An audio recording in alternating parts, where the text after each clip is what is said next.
Allô, c'est Marly. Aujourd'hui, les exposés oraux. Aujourd'hui, mon invité est le meilleur en exposés oraux que je connaisse. En secondaire 2, les élèves et la professeure avaient applaudi très fort sur son exposé sur les volcans. Aujourd'hui, il vient nous parler et je crois que son sujet sera les oiseaux.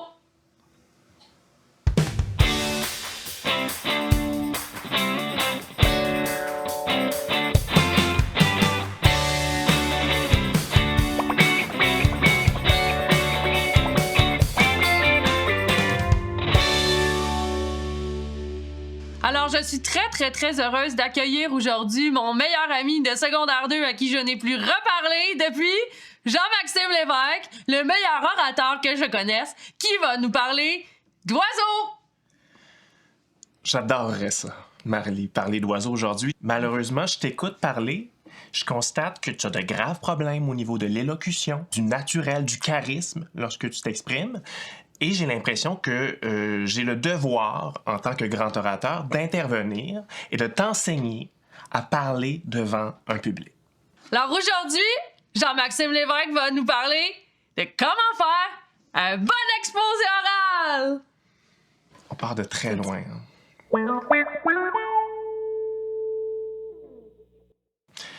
Alors, la première étape, si tu veux être à l'aise pour parler, il faut savoir de quoi tu parles. Hein? Il faut que tu sois préparé au préalable pour connaître ton sujet de fond en comble. Pour l'exercice d'aujourd'hui, ce que je vais te demander, c'est premièrement de choisir un thème, un sujet que tu vas aborder lors d'un exposé. J'aimais ta proposition sur les oiseaux. Alors, ce que je vais te demander, c'est de choisir une espèce d'oiseau qui te parle particulièrement et on va faire nos recherches sur cet oiseau-là. Je sais pas son nom, mais souvent, quand on se promène, il y a des espèces d'oiseaux bruns avec le ventre rouge. Le merle d'Amérique. Le merle d'Amérique. Ah, ça veut dire ça qu'en 88, il y a un merle qui a tué un caribou à Val-d'Or? C'est foncièrement impossible. Mais non, c'est écrit sur Internet.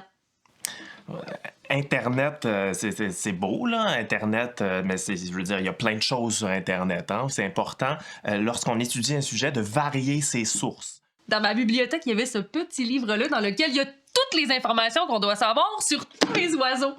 C'est une blague. Ce livre-là, c'est de l'épaisseur d'une enveloppe. Un livre, c'est bien, mais c'est pas assez. Varie tes sources. Cette espèce peut se rassembler en bande de 250 000 individus! Le merle adulte attaque souvent les nids de cardinal. Il peut même tuer les petits. Attaque souvent les nids de cardinal. Oui, je confirme. Non, c'est plus comme Tilulu. Tilulu. Mais moi, c'est écrit tui. Bon, là, Internet serait mieux. C'est pas Tilulute qui dit, là. C'est tui. C'est Tilulu. Oui, mais il termine sur un Tilulu. C'est le Tilulute qui fait le merle. J'entends pas le lutte. Écris à voix haute pour te mettre les mots en bouche. Le merle. Merle d'Amérique. Le merle d'Amérique. Merle d'Amérique. Le merle d'Amérique. Est souvent confondu avec le rouge-gorge. Mais là, faut pas que j'apprenne tout ça par cœur. Non, l'idée, c'est pas de tout connaître par cœur, mais c'est d'être assez à l'aise avec ton sujet pour pouvoir en parler naturellement. Par contre, s'il y a une phrase qui vaudrait la peine d'être apprise par cœur, c'est la première phrase. Tu veux que ton amorce, elle soit punchée, elle soit solide. Le merle d'Amérique. Non, plus quelque chose comme Tululute! Reconnaissez-vous le son du seigneur de nos forêts? Tululute! Reconnaissez-vous le chant du seigneur de nos forêts? Excellent! Tululute! Oui, là, je suis là. J'aimerais ça prendre un petit peu plus de liberté puis de te proposer quelque chose. OK, vas-y. Tui! Ah non, Reconnaissez... non, j'embarque pas. J'aimerais maintenant qu'on fasse comme si c'était le jour de ton exposé et puis j'aimerais te voir arriver devant le public. OK. Je t'arrête tout de suite. Arrive devant le public comme si t'arrivais en vacances.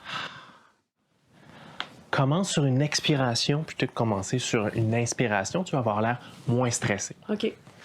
Tululute, t'entendez-vous? Okay. Non, Marly, je t'arrête. commence pas tout de suite dès que tu arrives en avant des gens. Là. Attends que l'écoute soit là, que les gens soient prêts à t'entendre. Prends quelques secondes là, à toi avant de commencer ton exposé. OK. Tululute, tululute! Entendez-vous le chant du Seigneur de nos forêts? OK, Marie-Lie, non, je t'arrête. Il faut que tu sois comme ancré au sol, comme s'il y avait des racines qui poussaient en dessous de tes pieds, parce que sinon, si tu piétines, on a l'impression que tu as envie de pipi. Qu'est-ce que je fais si j'ai vraiment envie de pipi? Ben vas-y, avant. Tululute, tululute! Entendez-vous le chant du Seigneur de nos forêts? Quand tu es devant un public, soigne ta posture, hein, c'est important. Tout ce que je te dis, c'est de projeter de la confiance. Il faut que tu sois capable aussi d'accrocher le regard des gens directement. Hein. Tu les regardes un 4 secondes à la fois, parce que plus long que ça, c'est un peu malaisant. Et puis ça va te permettre justement de te mettre toi-même en confiance, en voyant que les gens t'écoutent. OK. Tu te sens prête? Oui. Projeter de la confiance. Marlie, t'es née pour me parler du merle d'Amérique. OK? Ces gens-là, ils sont assoiffés de savoir à propos du merle d'Amérique. Il y a personne d'autre qui peut le faire à ta place, Marlie. Il y a personne qui connaît le merle comme toi, tu connais le merle, à part peut-être moi. Ces gens-là, ils voient le feu dans tes yeux. Le feu dans tes yeux, Marlie. Tululute, tululute, tululute, tululute!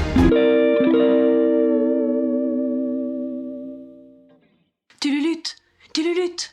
Reconnaissez-vous le chant du Seigneur de nos forêts? Celui qui nous guide à travers les chemins sinueux. On les retrouve dans les régions boisées, les espaces agricoles et les zones urbaines. Ce qu'ils ont découvert est fascinant, à travers le Canada et les États-Unis. Sur les pommetiers, les aubépines et les cormiers. Un bec, 2 becs, 3 becs, Marlot, Marlie. Et si un jour vous vous égarez dans les bois et que vous croyez que tout est perdu, et que soudainement vous entendez le doux chant du merle d'Amérique, dites-vous qu'il chante aussi un peu pour vous.